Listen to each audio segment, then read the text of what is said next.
नमस्कार। आज हम भगवत गीता के छठे अध्याय हाँ आत्मसंयम योग की गहराइयों में उतर रहे हैं। जी। हमारे पास किताबी दुनिया यूट्यूब चैनल के लिए तैयार की गई एक स्क्रिप्ट है और हमारा मकसद है इससे ये समझना कि भाई मन पर विजय पाने का रास्ता क्या है और असल में योगी कौन है। बिल्कुल। और ये बहुत जरूरी सवाल है क्योंकि अक्सर लोग योग को सिर्फ आप जानते हैं शारीरिक कसरत समझ लेते हैं। हाँ बिल्कुल, आसन वगैरह। हाँ, आसन। लेकिन गीता का ये अध्याय इसे मन और आत्मा के अनुशासन के तौर पर पेश करता है। स्क्रिप्ट भी इसी बात पर जोर देती है कि योग सिर्फ आसन नहीं बल्कि चेतना की एक अहम ऊंची अवस्था है। हाँ, और ये अध्याय शुरू में ही मतलब कर्म और ज्ञान के बीच योग को एक पुल की तरह दिखाता है। जी। तो ये सिर्फ शारीरिक क्रिया से कहीं ज्यादा है। लेकिन फिर सवाल उठता है कि गीता के अनुसार सच्चा योगी है कौन? क्या वो जो सब कुछ छोड़ दे, जंगल चला जाए? ये एक आम धारणा है, लेकिन किताबी दुनिया की स्क्रिप्ट इस बात को उजागर करती है कि गीता का योगी न तो पूरी तरह संसार से विरक्त है, न ही उसमें पूरी तरह डूबा हुआ। अच्छा। हाँ, वो कर्म करता है लेकिन फल की इच्छा के बिना। असल योगी वो है जिसने अपने मन को जीत लिया है और जो आंतरिक रूप से स्थिर है। ये संतुलन साधना ही योग है असल में। संतुलन सुनने में तो बहुत अच्छा लगता है, लेकिन मन को साधना, ये तो मतलब पहाड़ चढ़ने जैसा लगता है तो मुश्किल। हाँ गीता का वो प्रसिद्ध श्लोक है, उद्धरेतात्मनात्मानम, कुछ ऐसा ही है ना? जी, उद्धरेदात्मनात्मानम नात्मानम अवसादयेत। हाँ, अपना उद्धार स्वयं करो। यहाँ स्वयं से मतलब शायद इसी मन पर नियंत्रण पाना है। एकदम सही पकड़ा। स्क्रिप्ट में इस श्लोक की व्याख्या करते हुए बताया गया है कि हम खुद ही अपने सबसे अच्छे दोस्त या फिर सबसे बड़े दुश्मन बन सकते हैं। अरे हाँ, ये इस बार निर्भर करता है कि हमारा मन हमारे वश में है या नहीं। गीता भी मानती है कि मन बहुत चंचल है, हवा की तरह। अर्जुन खुद श्री कृष्ण से यही सवाल पूछते हैं कि इस मन को कैसे वश में करें। तो फिर समाधान क्या है? अगर मन इतना ही चंचल है तो इसे वश में कैसे किया जाए? कोई तरीका तो होगा? हाँ, श्री कृष्ण 2 अचूक उपाय बताते हैं, अभ्यास और वैराग्य। अभ्यास और वैराग्य। जी।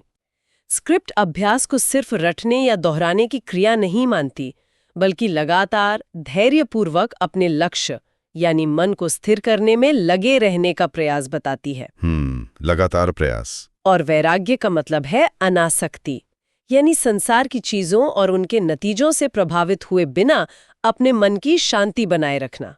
स्क्रिप्ट कहती है ये दोनों साथ साथ चलने वाली प्रक्रियाएं हैं, एक के बिना दूसरा अधूरा है। अच्छा, तो लगातार कोशिश करनी है और मन को बाहरी चीजों से ज्यादा प्रभावित नहीं होने देना है, ये रास्ता है। और ध्यान लगाने की प्रक्रिया के बारे में स्क्रिप्ट में क्या खास बताया गया है, जैसे कैसे करें ध्यान? हाँ, स्क्रिप्ट ध्यान की प्रक्रिया को बहुत साफ तौर पर समझाती है।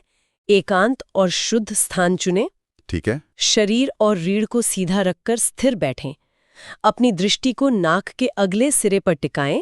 इससे मन को भटकने से रोकने में मदद मिलती है। अच्छा, ये टिप है एक तरह से। बिल्कुल। और फिर अपने मन को सभी बाहरी विचारों से हटाकर सिर्फ आत्मा या अपने इष्ट पर केंद्रित करें। यहाँ निरंतरता मतलब लगातार करना बहुत जरूरी बताया गया है। लेकिन सिर्फ ध्यान लगाना ही काफी नहीं है ना?